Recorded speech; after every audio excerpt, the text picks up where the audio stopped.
My name is Marta, and in this Red Gamer Tech video I am here with an update regarding AMD, Intel, Meltdown and Spectre, as we have several class action lawsuits hitting both AMD and Intel. Now, it's not exactly surprising that the lawyers have come out of the woodwork with class action lawsuits in hand. It was only a matter of time, to be honest with you, but the interesting part is, of course, the fact that AMD are being hit as well. Obviously, the 4 class action lawsuits that we have against Intel are fairly self-explanatory. I'm not going to really touch on that at all today. The 2 that I have against AMD are the more interesting, as they are alleging that they misrepresented the risk and changed its stance in the second update to security. Now, AMD have responded to these, but I'll get to these in a second. Intel have yet to respond at the time of recording. So, I'm not going to go into the nitty-gritty of Meltdown and Spectre. You know, if you're on this channel, you're undoubtedly interested in technology or PC gaming in some way. So, even if you're a first-time viewer of this channel, it's hard to escape the news regarding Meltdown and Spectre. But let me just give you a bit of a TLDR if you need memory refreshing, or if somewhere you've been living under a rock, you've just come back from, like, you know, a foreign country with no internet, and you're like, what's going on? Everything's on fire. Let's give you the TLDR. So basically, Google Project Zero detected some x86 CPU vulnerabilities that unfortunately have the side effect of affecting pretty much every modern processor on Earth that was produced in the last decade. So, you know, just a few. Just a handful. Now, these were divided into 3 variants. We've got Variant 1, Variant 2, and 3. Variant 1 and 2 are both under the Spectre umbrella, and Variant 3 is Meltdown.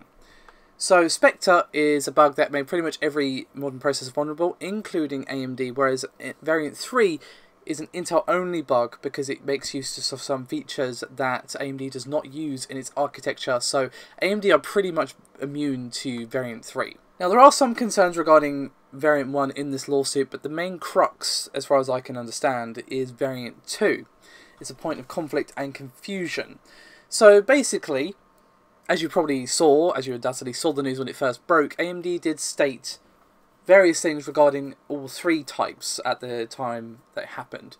Basically, Variant 1, they said that it can be resolved by software OS updates and negligible performance impact expected.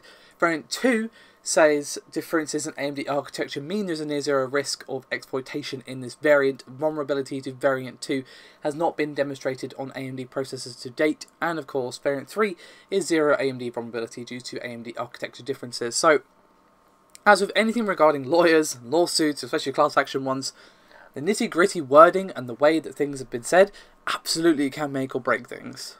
You know, it can really be that linchpin that you kind of crowbar your, you know, defense or whatever it happens to be. So they did say a near-zero risk of exploitation, vulnerability to Variant 2 has not been demonstrated on AMD processors to date. Again, I'm not a lawyer, so, you know, keep that in mind. Katatlandiyats for consideration, but if you ask me, they've covered themselves pretty well here. They've said near zero risk, and, you know, it's not been demonstrated to date. So they're not saying don't worry, it's impossible. They're saying near zero. So basically, they're saying here that you only really need to worry about Variant 1, as they will be working on OS updates, blah blah blah blah blah. Variant 2, again, not impossible, but that near zero risk is important. Now, the main crux of the lawsuit is actually focusing on the update from AMD, which happened on January 11th. And here they're basically arguing, and I'm going to read a bit of a post from them here. It says, quote, in a blog post, the Project Zero team stated that one of the security flaws, dubbed the Spectre vulnerability, allows third parties to gather passwords and other sensitive data from a system's memory. In response to the Project Zero team's announcement, a spokesperson for AMD advised investors that while its own chips were vulnerable to one variant of Spectre, there was a near-zero risk that AMD chips were vulnerable to the second Spectre variant.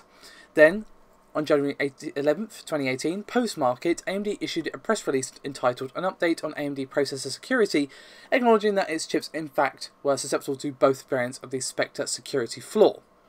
So basically they're arguing, to put that into clearer language, is that they said no, we're fine at first, and then changed their minds and changed their story in the second statement.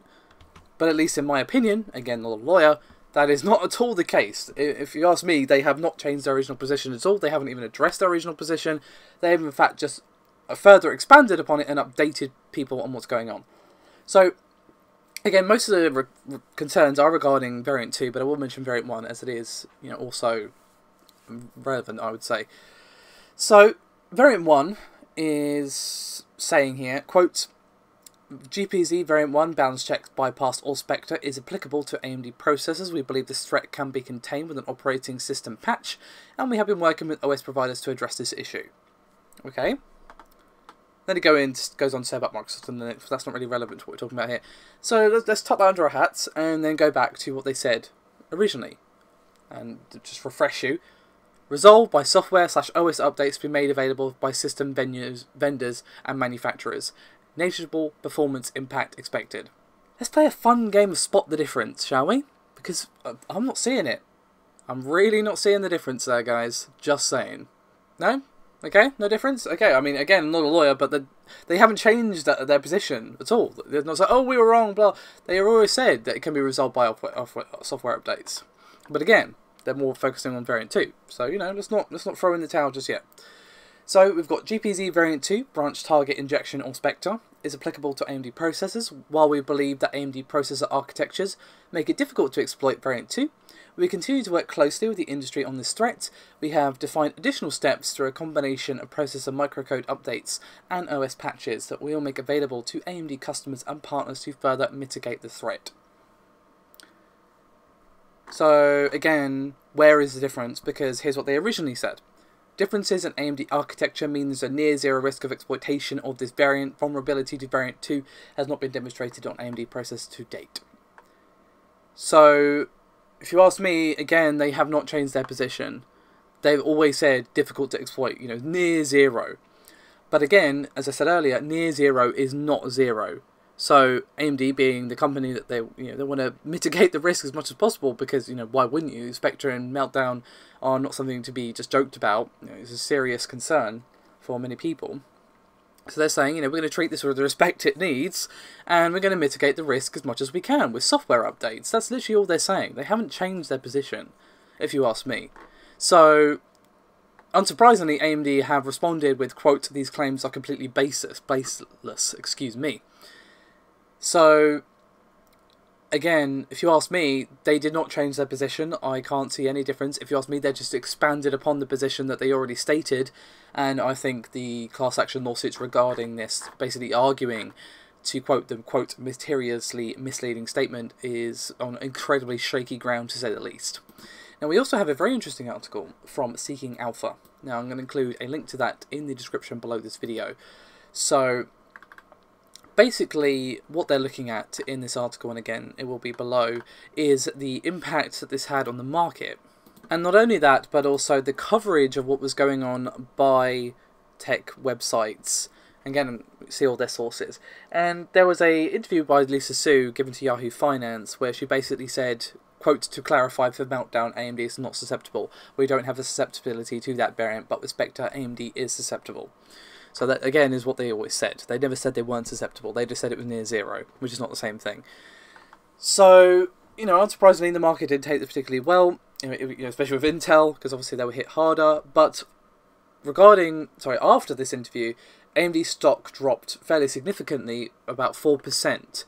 And basically what Seeking Alpha are arguing here is, like, you know, is this because AMD hid its vulnerability from the initial statement to their update on January 11th, and is this why these stocks dropped, and could this be used in the lawsuit, and blah blah blah. And basically they're saying no. And I'm going to basically go with their logic here and just read a little bit of what they've written here. So, quote, AMD revealed its vulnerability on January 3 with a press release named Information Security is a Priority at AMD, and updated on January 11th after the interview. The company presented a matrix explaining the degree of risk for free exploits. The information does not contradict in any way what Lisa Su explained to Yahoo Finance. Again, pretty much what I just said, so yeah. And again, as I also pointed out, the further statements on January 11th did not go back on anything that AMD initially said, and again, just expanded upon them. So, yeah. But you might wonder, okay, that's all grand, Amata, but, you know, there's no denying the fact that AMD's stocks did drop by 4%. And yes, they did. That is something that you could look up yourself. You can see that in black and white. And why was this? Well, investors getting panicky, people going, oh no, this is going to be terrible, selling their stocks before it dropped, and all that sort of stuff. So, basically what Seeking Alpha is saying, and I'm not going to question them on this, because when it comes to stocks, I'm basically like toddler level of understanding it. They are arguing that the sell-offs are not justified, relating to the interview with Lisa Su, and the similar sell-offs in the future should not conserve investors.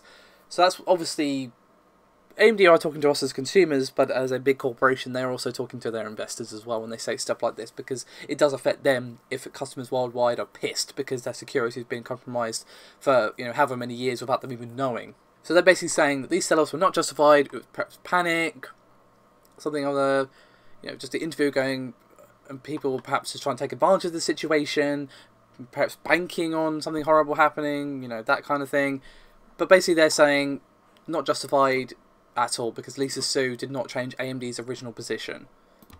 And nothing new was really discovered at the time of their update. It was just them, again, expanding upon what they already said. So I'm really giving you the cliff notes from Seeking Alpha's article here. It's 4 pages long and it's quite in-depth. And again, I know very little about stocks, so I don't really want to go too much into that, because I'm probably going to say something wrong and upset people. But that is pretty much the TLDR of what Seeking Alpha have said here. So they're kind of backing up what I'm already saying here, and why investors should not be concerned by the Spectre related headlines, and obviously the concern that's definitely going to be arising now in relation to these class action lawsuits. But again, give it a read if you're interested, and also give the article that I've linked to Tweaktown as well in the description a read if you're at all interested. So basically the long and short of that video is, at least in my personal opinion, and again I'm not a lawyer, AMD have no reason to be concerned. The lawsuits against them are incredibly shaky ground. I could not see how they're even trying to argue that they tried to mislead people. It seems very clear what they said, both before and after.